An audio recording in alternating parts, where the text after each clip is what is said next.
Assalamualaikum warahmatullahi wabarakatuh. Perkenalkan, nama saya Habib. Saya dari komunitas pengajar tunarungu Indonesia. Ada seorang ibu guru dari salah satu sekolah luar biasa menyatakan bahwa di awal-awal menjadi seorang guru anak-anak tunarungu membuat aku betul-betul grogi dan agak stres. Mengajar mereka membutuhkan tenaga yang begitu luar biasa.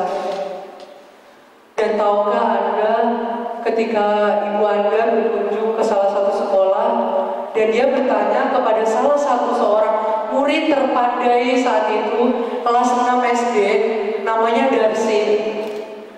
Darcy, apakah kamu pernah melihat sebuah daun? Dan tahukah jawabannya? Tidak. Bayangkan, kelas 6 SD tidak tahu apa itu daun. Bayangkan itu terjadi pada Anda atau saudara Anda. Dan tahukah Anda, kami selama ini, ya, saudara-saudara kami diperkosa begitu saja oleh guru-guru kami. Dan yang lebih parahnya adalah 10 teman-teman kami di Harian Jogja menyatakan diperkosa massal secara bersama-sama. Bayangkan jika itu terjadi pada kakak Anda atau mungkin adik Anda tercinta. Dan tahukah Anda, ini adalah kakak kami, namanya Desi. Beliau sudah S2, tapi begitu kesusahan mencari pekerjaan. Selama 2 tahun, dia sudah mendaftar lebih dari 10 perusahaan, tapi tidak ada yang menerimanya. Karena apa? Satu hal, tunarungu. Dan tahukah Anda yang lebih parahnya lagi, salah satu ketua penyandang cacat tunarungu Indonesia, PPCI, menyatakan anak-anak tunarungu di Indonesia belum memenuhi kriteria untuk dipekerjakan seperti orang-orang normal.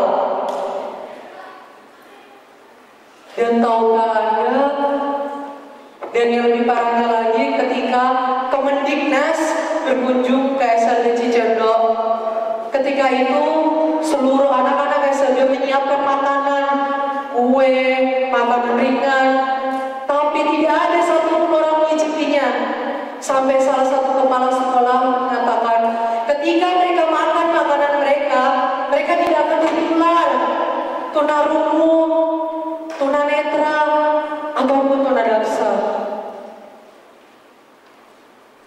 Dan tahukah Anda semua di sini, pekerjaan kami selama ini, ya, kami memijat dari satu tempat ke tempat yang lain. Dan kami juga menjadi guru cuci dari satu rumah ke rumah yang lain. Dan yang lebih parahnya, ada teman-teman kami menjadi seorang pengemis yang tidak tahu, bahkan ketika dikasih uang, bingung untuk apa uang itu. Padahal kami ketika kami sekolah, kami menghasilkan banyak karya. Kami tidak kalah dengan kalian. Kami bisa berprestasi seperti kalian.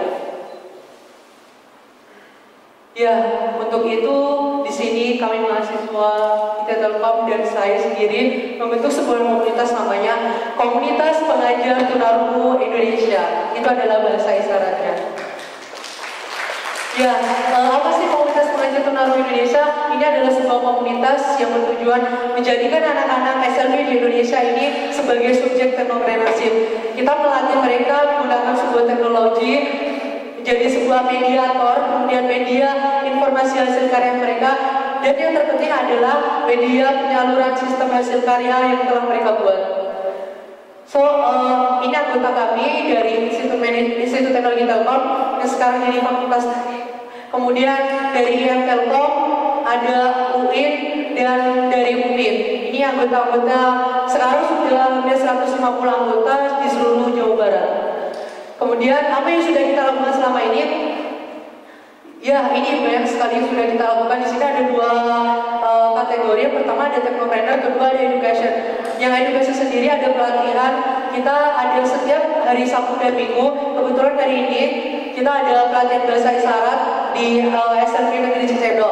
Kita melatih beberapa orang-orang yang ingin terjun dan tahu bagaimana sih menggunakan bahasa isyarat, berkomunikasi dengan mereka dan merasakan apa yang mereka rasakan selama ini. Kita juga melatih mereka.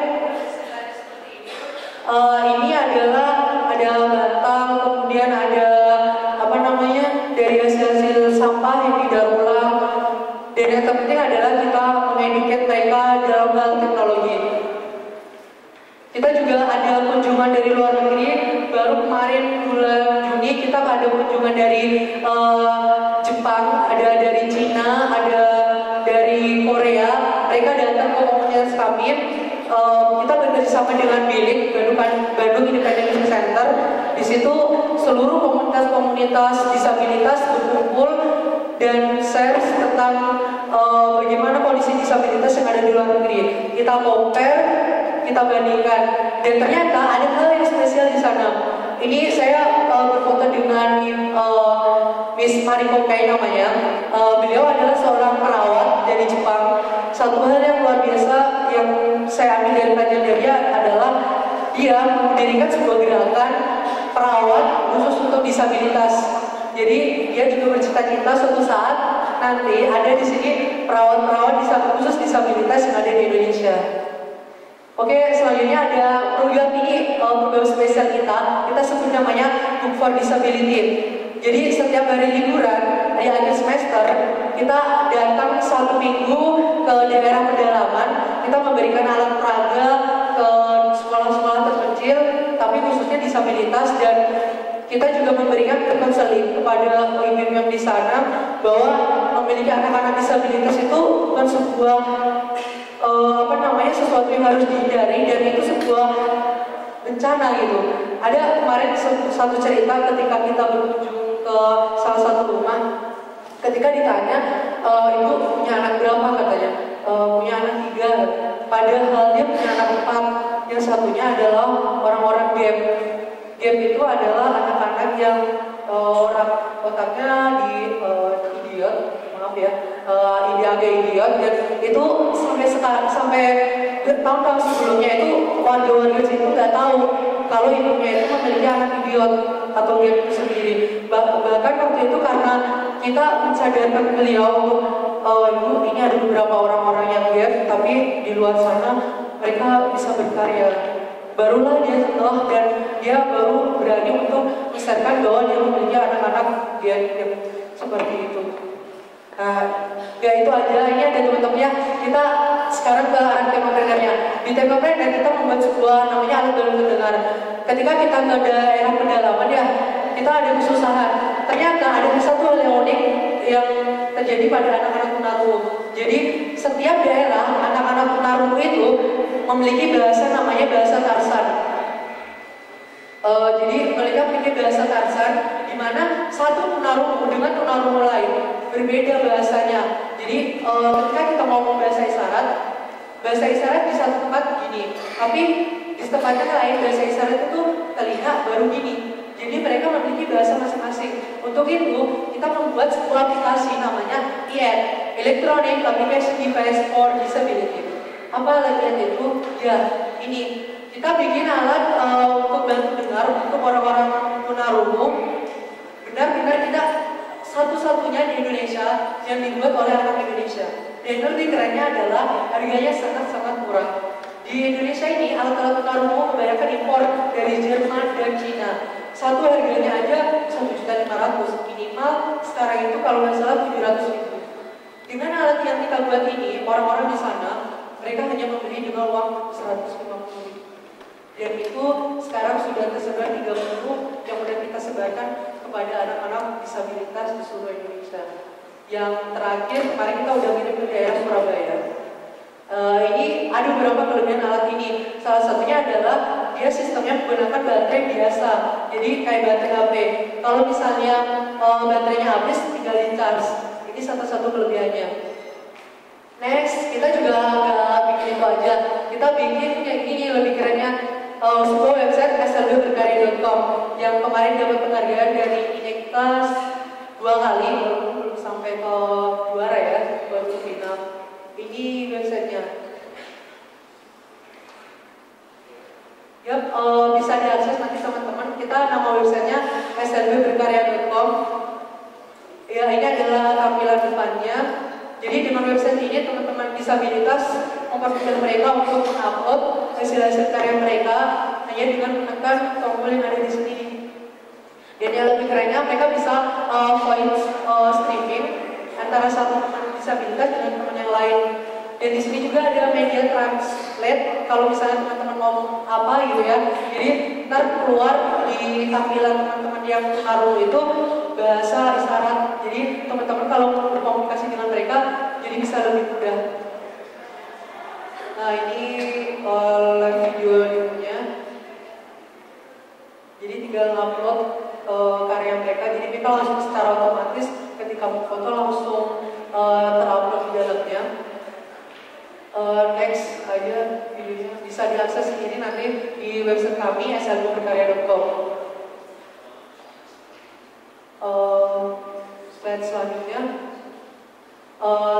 Selain itu ada satu karya keren kita. Percaya nggak ini dibikin oleh mereka? Ya, ini adalah sebuah tempat duduk yang bisa menyala. Kalau lagi siang sore nyalanya merah, tapi kalau malam nyalanya hijau. Ini dibikin oleh mereka. Kita bekerja sama dengan anak Elektro ITB membuat ini adalah pesanan dari perusahaan. Kebetulan saya bikin usaha namanya Naga Kiwi, di mana seluruh karyawan yang ada di situ adalah teman-teman disabilitas. Ada tunarungu, ada tunanetra di dalamnya. Ini hasil karya mereka. Kita melatih mereka membuat ukiran-ukiran, kemudian ada tempat sampah, dan ada kartu pastinya. Dan lebih kerennya ini adalah karya pertama saya bersama disabilitas. Ini risetnya selama 6 bulan. Waktu itu saya terinspirasi dengan lemari ya. Jadi emang lemari kok kotak-kotak aja gitu, biasa aja. Kemudian saya kebetulan ada salah satu kompetisi, itu kita dapat dana dari sana. Kemudian kita bikinlah lemari ini. Orang pertama kali bikin ini adalah ada 3 orang, saya, kemudian yang lemari ini ya, bukan yang sebelahnya. Jadi saya, kemudian ada teman saya dari Garut, dia kebetulan juga mengalami kecacatan karena kecelakaan. Dia itu nggak punya kaki, kemudian juga nggak bisa dengar. Jadi kecacatan bukan karena ketika baru lahir, tapi karena kecelakaan. Ini adalah hasil-hasil karya kami, bisa dilihat di Dekranasda. Kita dapat penghargaan dari Bapak Gubernur karya sosial entrepreneur terbaik di Jawa Barat. Dan ini video tentang mereka. Jadi kita juga mengajari mereka menari, adalah anak-anak tunarungu yang menari. Jadi kami mengajari mereka menari, mengiringi musik, walaupun mereka tidak bisa mendengar. Kami yakin bahwa suatu saat mereka menjadi orang hebat. Mereka adalah anak-anak tunarungu yang tidak bisa mendengar musik, tapi mereka bisa menari sesuai dengan irama musik. Kita melatih mereka dari setiap suatu gerakan ke gerakan lain selama 2 bulan, dan itu butuh perjuangan yang begitu luar biasa. Jadi kita melatih mereka selama 2 bulan. Dari setiap gerakan kita menggunakan gerakan tangan. Jadi mereka ngikutin gerakan kita. Ketika mereka nari ada di depan sini, ada satu struktur yang menggerakkan setiap pola gerakan mereka. Dan yang lebih kerennya adalah mereka memiliki satu kelebihan anak tunarungu adalah memiliki memori yang sangat tinggi. Ketika kita ngomong misalnya 2 bulan sebelumnya, mereka pasti ingat. Bahkan ketika ada suatu acara pun, kita tanpa latihan ya, karena kita ada kemarin di MTC diundang salah satu acara dari UPI, kita disuruh menampilkan tarian ini. Tapi kita udah 3 bulan nggak melatih mereka. Ketika mereka disuruh gerak ini, mereka masih ingat. Dan itulah adalah kelebihan mereka, memori yang begitu luar biasa. Mungkin dari saya itu saja. Terima kasih. Wassalamualaikum warahmatullahi wabarakatuh.